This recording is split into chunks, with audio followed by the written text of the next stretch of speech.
Halo, selamat malam teman-teman semua dan para viewer YouTube. Sebelumnya, Assalamualaikum warahmatullahi wabarakatuh. Bertemu lagi dengan saya, Maulana Muhammad Ulinuha, dalam channel Mona Adventure. Dalam sesi ini, saya akan membahas dan mengulas mengutik-ngutik mengenai jurnal saya yang mempunyai judul Peran Psikologi Sufi sebagai Self-Healing dan Solusi Nestapa Manusia di Era Pandemi, yang mana nantinya jurnal dan PPT-nya akan saya sampaikan pada deskripsi di bawah, yakni dalam format yang ada di dalam Google Drive saya. Kenapa kok saya ingin mengutik maupun mengulas mengenai judul tersebut? Karena ketika beberapa bulan silam, ketika para manusia dilanda oleh pandemi yang sedang menikam bumi ini, para manusia itu mengalami kegoncangan batin, kehampaan spiritual, yang mana ia akan diombang-ambingkan oleh kabar hoaks, kabar buruk dari sana sini yang membuat psikologisnya itu tidak teratur. Bahkan ia sangat amat ketakutan, sangat amat kebingungan menghadapi musibah yang sedang melanda bumi ini. Oke, mari kita langsung masuk saja ke bagian latar belakang ataupun pendahuluan, yakni munculnya psikologi sufi sebagai obat kehampaan spiritualitas manusia modern. Dipahami bahwasanya manusia yang modern yang telah bergelimangan banyak harta, memiliki tahta di mana-mana, ia masih kurang hal tersebut. Kedua hal tersebut tidak mampu memenuhi, yakni apa? Yakni dimensi spiritualitas yang menjadi kebutuhan setiap manusia. Kebutuhan manusia pada dimensi spiritualitas itu tidak dapat digantikan oleh kedua hal tadi maupun oleh berbagai keahlian teknologi yang ada.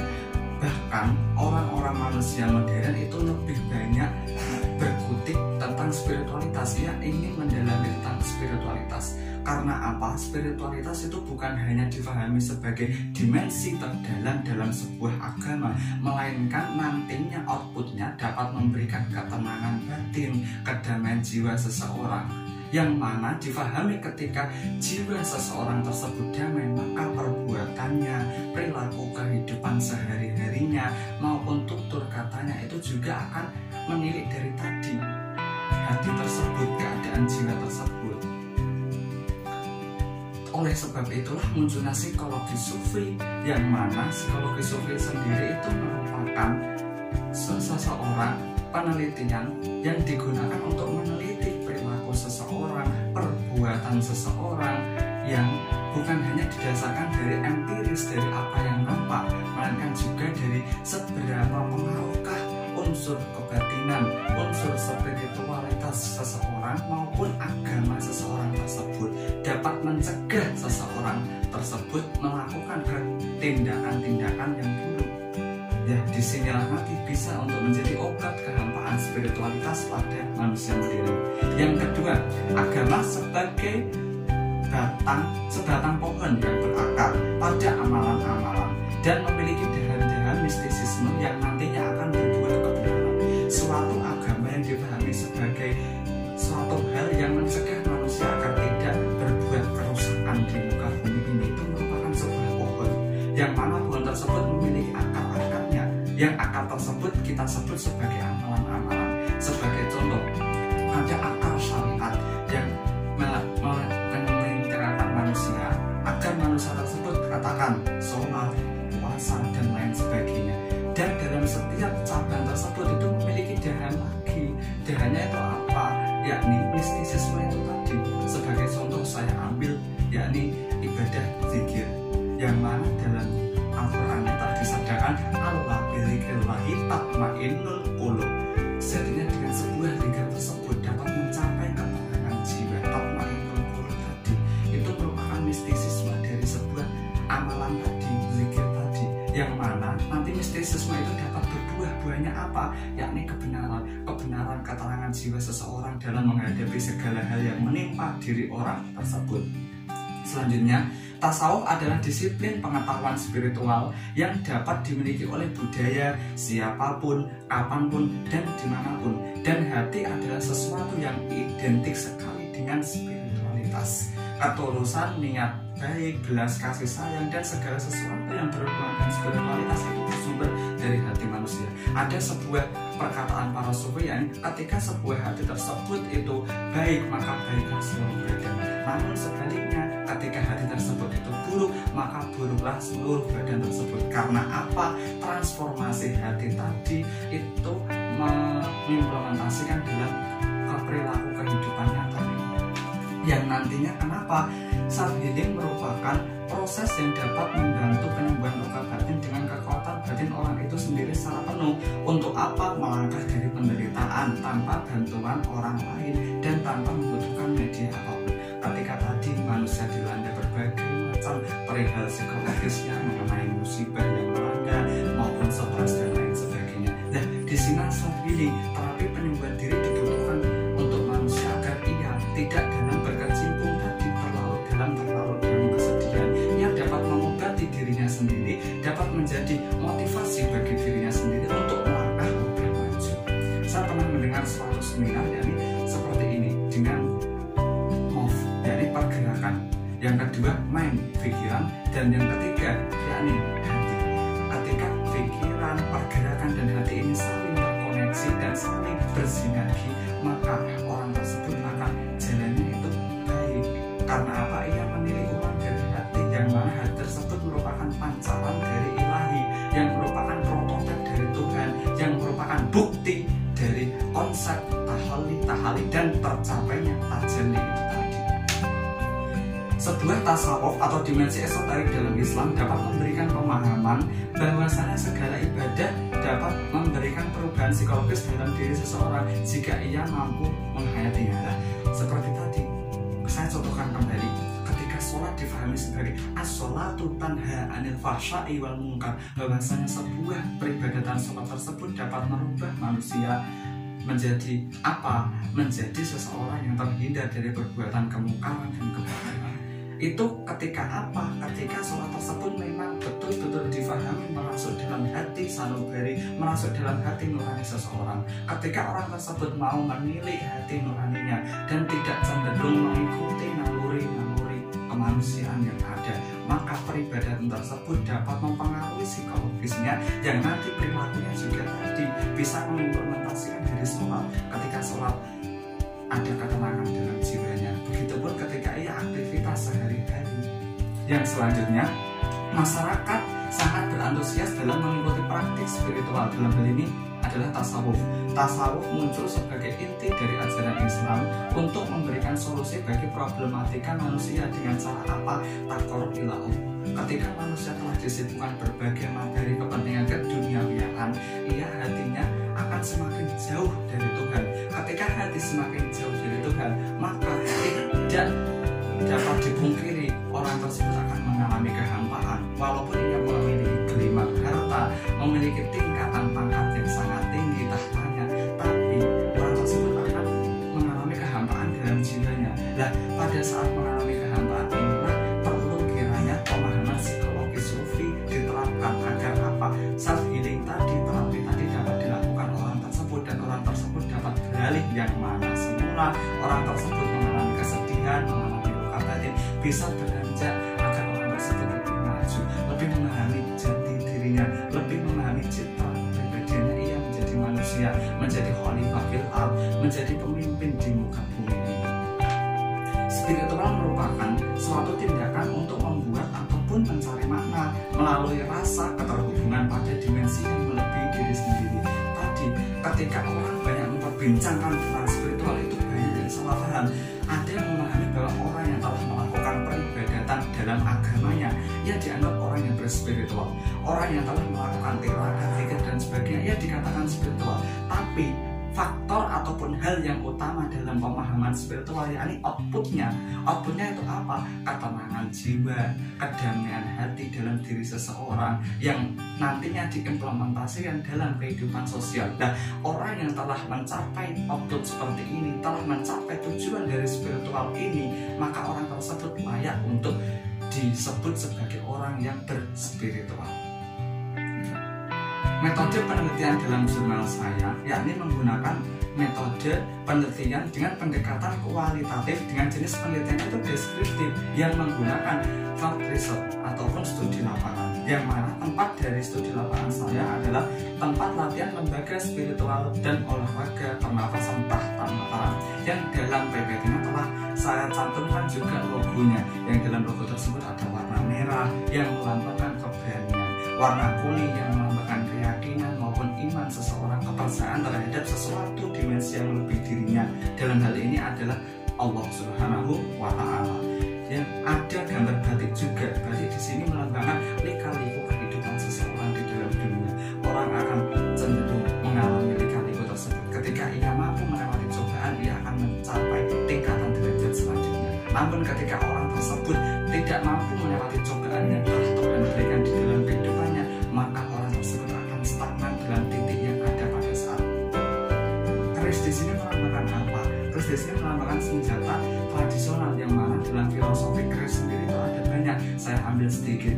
Dalam deder ataupun ganganan keris, pegangan keris itu cenderung menunduk, yang melambangkan apa? Ketika manusia hidup di dalam dunia ini tidak boleh merasa umum, tidak boleh merasa sombong, tidak boleh merasa dirinya lebih baik daripada orang lain yang disuruh untuk merendah.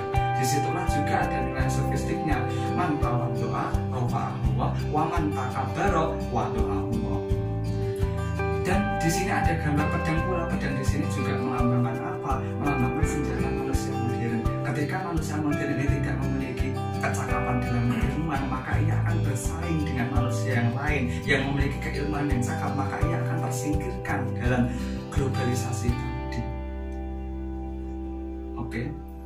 Untuk penelitian saya ini dalam lembaga spiritual dan olahraga pernapasan Tahta Mataram. Kedua kalimat tersebut, Tahta Mataram itu memiliki makna tersendiri, yang mana tahta difahami sebagai suatu singgasana, suatu tempat, dan Mataram merupakan singkatan dari manusia tangguh dan ramah, di mana dalam organisasi ini itu merupakan tempat maupun wadah bagi manusia yang tangguh dan ramah. Bukanlah manusia yang ia memiliki keangkuhan, yang memiliki kadegdayan dan ilmu kanuragan sebagainya ia gunakan untuk perbuatan buruk, tapi melainkan ilmu tersebut, yang mana ilmu tersebut datang dari Allah Subhanahu wa Ta'ala, ia implementasikan untuk kebaikan, ia amalkan sebagai upaya amal ma'ruf nahi munkar.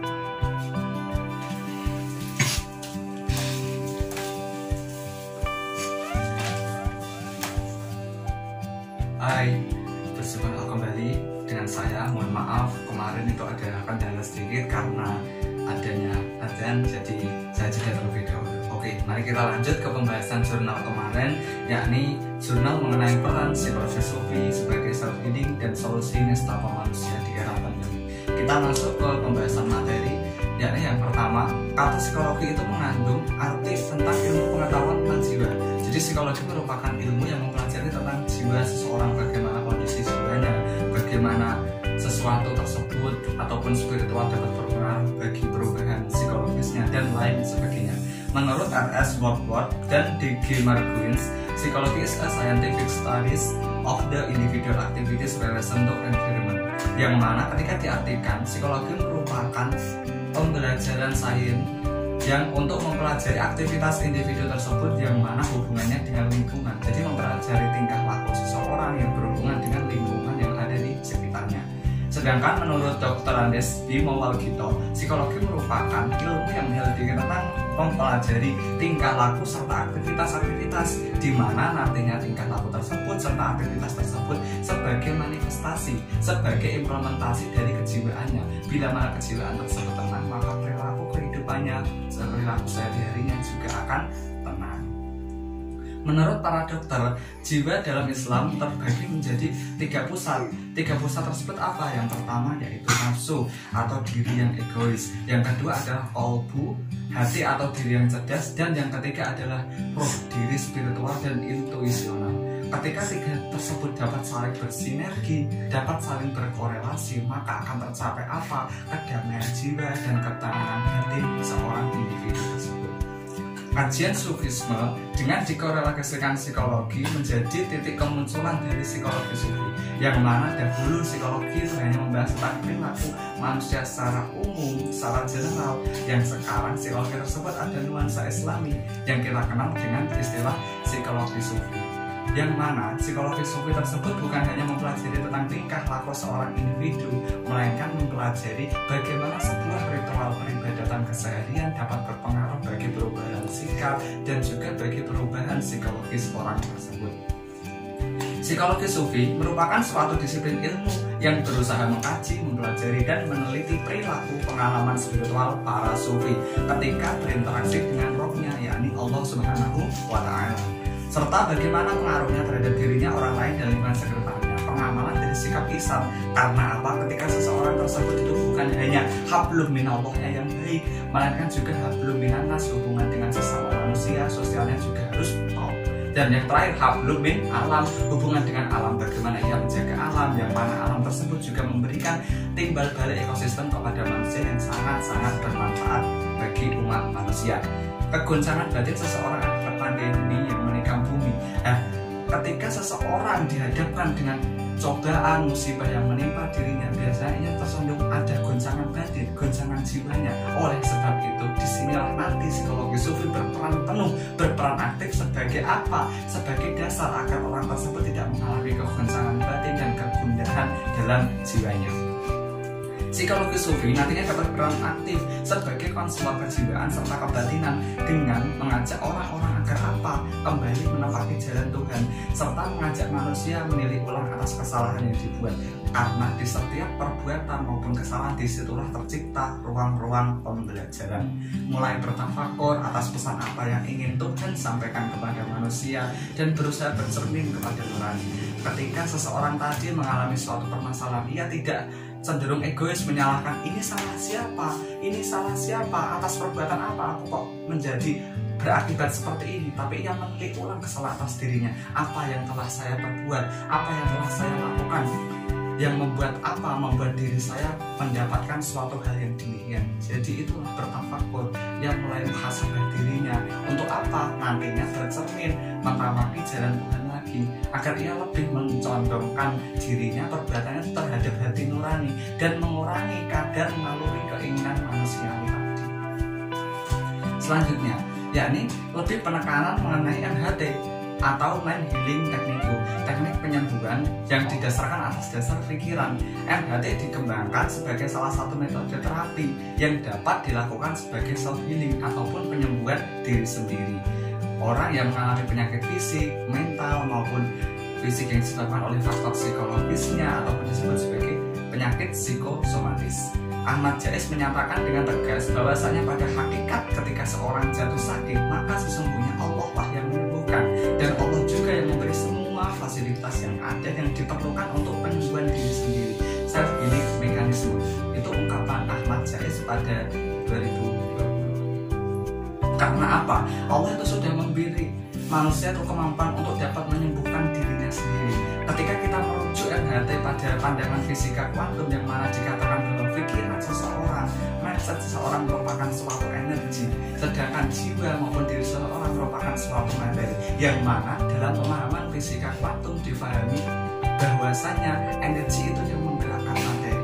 Jadi tubuh ini sehat maupun tidak itu digerakkan dari pikirannya. Ketika pikiran tersebut tetap terjaga, be positif, tetap berpikiran positif, maka insya Allah penyakit yang ada dalam diri itu penyembuhannya akan semakin cepat tanpa harus memerlukan obat-obatan maupun bantuan dari orang lain. Orang tersebut mampu menyembuhkan diri sendiri lewat apa tadi? Salah satunya bertafakur, bermuhasabah atas kesalahan yang telah dialami, agar apa?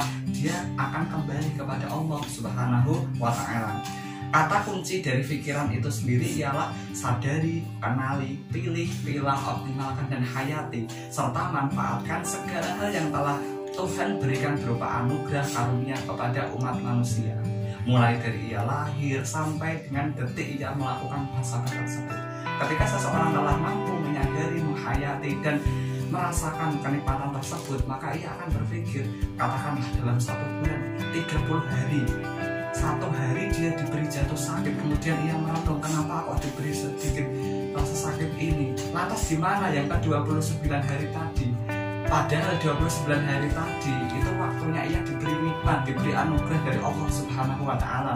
Tetapi ketika satu hari ia jatuh sakit, ia akan cenderung jauh kepada Tuhan, menyalahkan Tuhan. Kenapa kok saya diberi seperti ini? Lah, disitulah nanti rasa syukur seseorang tersebut berkurang. Padahal dikatakan bahwasanya ketika seseorang mau mensyukuri segala hal, pastinya orang tersebut akan diberi lebih dari apa yang diterimanya saat itu. Gitu. Yang mana sistem kerja serta prosedur pelaksanaan terapi self healing dalam mind healing teknik yang dilakukan oleh lembaga spiritual dan olahraga pernafasan Tahta Mataram. Pertama, pembayangan atau imajinasian. Yang kedua, penyembuhan diri self healing. Yang ketiga, pengolahan nafas dan pelatihan spiritual. Mari kita olah yang pertama, pembayangan pengimajinasian. Ia membayangkan terlebih dahulu memunculkan rasa sakit mana di bagian tubuh mana yang ia alami. Ketika rasa sakit tersebut telah dia dapatkan. Yang kedua, yakni penyembuhan diri. Juga ketika dia merasakan udah bermuhasabah, oh, aku salah dalam hal apa? Aku salah dalam hal kemarin. Aku telah menyakiti hati temanku. Dan disitulah baru penyembuhan diri. Yang aku lakukan pertama, harus aku meminta maaf pada orang yang terlebih dahulu. Baru kemudian aku meminta maaf kepada Allah Subhanahu wa Ta'ala. Baru yang ketiga, pengolahan nafas dan pelatihan spiritual. Karena apa? Ketika hati tersebut goncang-ganjing maupun tidak tenang jiwanya dan hidup dengan pengolahan nafas, hirup nafas, menikmati dan hayati, kemudian dikeluarkan secara lembut, secara perlahan, maka itu akan sedikit membawa ketenangan di dalam jiwanya, yang mana nanti akan mendapatkan pendidikan spiritual dari alam ketika ia metode kontemplasi ataupun semedi. Mind mapping oleh lembaga spiritual dan olahraga pernafasan Tahta Mataram. Yang pertama, gerakan semedi. Ketika dalam proses semedi dengan duduk bersila, badan tegap, pandangan lurus ke depan, ketenangan diciptakan. Namun sebelum itu semua, biasanya para mentor menyuruh para anggota itu agar apa? Agar ia bismillah terlebih dahulu, berdoa kepada Tuhan, memasrahkan segala hal penyembuhan dalam diri itu kepada Tuhan. Jadi ia tidak merasa sombong bahwa dengan usahanya, dengan karsanya bisa menyembuhkan dirinya sendiri. Yang kedua, yakni pernafasan, pengolahan. Nafas yang lembut melalui hidung, tahan di dada, nafas paru-paru, nafas perut, diafragma perut, dan lain sebagainya. Yang ketiga, yakni persepsi otak. Ketika seseorang melakukan segala hal macam terapi, entah itu melalui obat-obatan maupun herbal dan lain sebagainya, ketika mindset pikirannya aku tidak akan sembuh, maka dapat dipastikan orang tersebut tidak akan sembuh. Namun ketika ia hanya menjalani terapi yang manual tradisional, tapi ia yakin bahwa Allah Subhanahu wa Ta'ala akan memberinya kesembuhan, maka insya Allah orang tersebut akan sembuh. Karena persepsi otaknya kuat, menimbulkan tadi daya penyembuhannya tersebut juga kuat juga. Yang keempat, yakni doktrin, pemberian doktrin dari sang mentor tersebut kepada sang anggota yang sedang menjalani terapi. Doktrinnya, ia disuruh bersabar, bertawakal atas musibah yang sedang menimpa dirinya. Ia disuruh untuk menapaki jalan Tuhan kembali. Ia disuruh apa? Untuk mengingat-ingat kesalahannya dan agar kehidupannya ke depan lebih baik dari yang sebelum-sebelumnya. Ketika tadi langkah-langkah sudah diikuti, maka ke bawahnya ada garis lurus, yakni tercapainya kesehatan. Ketika dialami rasa sakit dalam jiwanya, sebagai contoh, ketika ada nyeri di punggung ataupun apa, dengan pengolahan nafas, dengan nafas tenang, nafas rileks, maka kesehatan akan dicapai, rasa sakit maupun segala itu dapat dicapai. Dan yang kedua, pendidikan spiritual, ketenangan batin dan kedamaian jiwa dalam melakukan kehidupan perilaku sendiri juga dapat dicapai, yang nantinya itu dapat berpengaruh pada apa? Pada psikologisnya, pada perubahan perilakunya. Dan semula ia temperamen tinggi emosional ketika sudah diredakan melalui proses kontemplasi, melalui proses medi dengan pengolahan nafas, maka diharapkan ia akan dapat menghayati hal tersebut. Ketenangan itu bukan hanya ketika semedi, tapi ketika menghadapi problematika kehidupan yang ada. Kegunaan mind mapping ini sebagai prosedur self healing dan pencapaian spiritual hingga nantinya dapat diaplikasikan pada perubahan psikologis seseorang individu tadi. Hasil dari serangkaian terapi ini nantinya akan tercapai perubahan perilaku seseorang yang menjalani terapi. Setelah berbagai tahapan dijalankan, maka diharapkan seorang klien dalam kehidupan itu dapat berubah menjadi seseorang yang sehat dan mencerminkan peribahasa al-aqlu salim fil jismi salim. Di dalam akal yang kuat terdapat jiwa yang sehat. Ketika akal tersebut, pikiran tersebut sehat, maka sehatlah seluruh badan. Saya contohkan seperti simpelnya, ketika seseorang merasa tubuhnya sangat sakit, tapi pada saat itu ia dihubungi oleh kekasihnya, aku akan datang untuk menengokmu. Ketika pikirannya, wah aku didatangi sang kekasihku datang, maka ia semangat, maka rasa sakit tersebut akan reda sedikit. Karena apa? Tadi pikirannya yang memainkan badannya tadi. Di dalam akal atau jiwa saya terdapat badan yang sehat pula. Oke, jadi inilah sedikit banyak pembahasan materi yang dapat saya sampaikan. Kesimpulannya itu apa? Spiritualitas dalam kehidupan manusia merupakan sebuah kekuatan yang dapat menghubungkan manusia dengan segala hal yang dilakukannya dan untuk tujuan apa ia melakukannya. Sumber kekuatan spiritual adalah irodah robbaniyah, keinginan Tuhan agar manusia kembali menapaki jalan-jalan Tuhan dan lebih bercermin kepada hati nuraninya, sehingga nantinya kekuatan yang lahir dari irodah robbaniyah, keyakinan dan memasrahkan segala hal pada Allah Subhanahu wa Ta'ala tersebut akan dapat mengalahkan segala kekuatan irodah, segala kekuatan manusia, yakni apa? Gangguan penyakit tadi, musibah dan lain sebagainya dapat hadapi dengan tadi kepasrahan, pasrah pinasrah kepada takdir Allah Subhanahu wa Ta'ala. Yang kedua, Profesor Dr. Nur Samad Kamba almarhum itu pernah menyatakan begini, pada diri manusia telah ditanamkan ketergantungan dan kerinduan untuk kembali pada Allah. Namun di sisi lain ada hawa nafsu yang mendorong berjalan sebaliknya. Jadi hati tersebut saling tarik-menarik. Ketika hati kuat ke kanan, yakni menjadi jalan kebenaran, maka ia akan cenderung menjalani nurani, lebih menghadap kepada ilahi. Tapi ketika hati tersebut cenderung untuk bermaksiat, jauh kepada Tuhan, maka disitulah ia akan mengalami banyak problematika dalam kehidupan dan masalah-masalah yang mendera dalam hidupnya. Hasil penelitian menyatakan nilai sofistik yang terkandung dalam prosedur self-healing, mulai dari konsep yang diusung, yakni ternyata berangkat dari konsep nilai-nilai sofistik pada salah satu hadis qudsi, aku bergantung pada prasangka hamba, atau dalam bahasa Arabnya ana fi dhanni abdi. Selanjutnya ada nilai sabar pula yang ditanamkan, nilai pasrah, tawakal, dan konsep tahalli, serta tajari juga diimplementasikan dalam proses semedi tadi. Karena apa? Ketika dalam proses semedi ia ingin mengalami penyembuhan, terapi kesembuhan, ia memasrahkan segala hal. Aku yakin Allah akan menyembuhkan diriku ketika aku mau berusaha dan bertawakal kepada Allah. Nah, disitulah nanti Allah akan mengijabahi keinginan seorang hamba yang yakin penuh kepada Allah Subhanahu wa Ta'ala. Dan di sini pula itu bisa menjadikan apa? Sebagai sarana solusi nestapa manusia di era pandemi yang sedang mengalami dilema terhadap berbagai dampak yang ada, sebenarnya dampak ekonomi, kesehatan, pendidikan, dan lain sebagainya. Di dalam PPT juga telah ada itu dokumentasi mengenai bagaimana proses meditasi yang benar, persepsi positif yang ditimbulkan otak yang dapat membawa perubahan perilaku di dalam dirinya, kemudian nanti atur pengolahan nafasnya sesuai ritme nafas tenang, nafas hidung, dan juga nafas mulut secara mendesis sebagai bentuk pengeluaran karbon dioksida dan lain sebagainya. Yang terakhir, ketika proses terapi telah dilaksanakan, yang terakhir apa? Sembari membuka mata dengan tenang dan perlahan dan mengucap syukur alhamdulillah bahwasanya Allah telah memberikan nikmat, kita dapat bernafas pada detik hari ini, kita dapat masih bersyukur menikmati nikmat Allah di kemudian hari. Kehidupan merupakan perjalanan serta proses menuju akhirat dan kebahagiaan. Ketika seseorang mau menempuh jalan spiritual, ia akan cenderung hatinya damai. Namun untuk menempuh jalan spiritual itu bukan sesuatu hal yang mudah. Pasti akan ada hal rintangan yang akan dihadapi. Itu karena apa? Karena kehidupan merupakan perjalanan menuju nanti akhirat dan kebahagiaan. Atau dalam filosofis Jawinya, urip kuwi urip. Dalam kehidupan manusia harus ada dinamika, jangan hanya statis stagnan dalam tempat titik tadi, tapi harus mengalami dinamis dan fluktualis itu tadi. Sinergi antara energi, pikiran, dan materi tubuh itu menciptakan tiga hal, yakni daya cipta, pikiran, karsa usaha, dan cita rasa. Ketika tiga tadi saling berkoneksi seperti yang awal tadi saya katakan, maka akan tercapai terapi penyembuhan self-healing tanpa harus ada bantuan orang lain. Our process to Allah is so easy. Tahalli, and tajalli. Terima kasih, inilah sedikit banyak yang dapat saya sampaikan. Thanks for attention and good luck.